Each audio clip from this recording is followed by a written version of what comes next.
Well, we had a tough start to the week today. Oil prices backed off a little bit, as did Toronto's lead equity index after we had a little bit of a rally last week that helped us recover some of the losses from early January.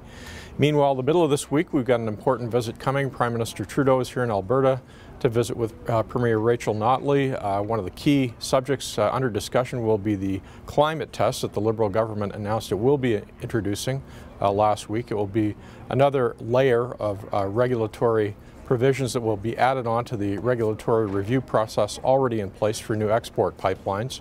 And it will add several months at a minimum to the review process for Trans Mountain and Energy East, two of the pipeline projects under consideration. This is kind of a troubling new element to this whole debate over carbon emissions and what Canada needs to do to play a constructive role internationally in working to curb emissions.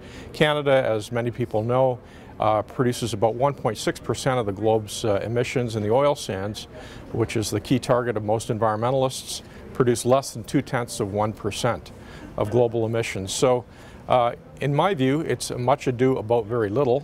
Let's hope that the federal government and the Premier can have some constructive talks so this new climate test doesn't add further misery to an industry that's still besieged by low prices. I'm Gary Lamphier for the Edmonton Journal.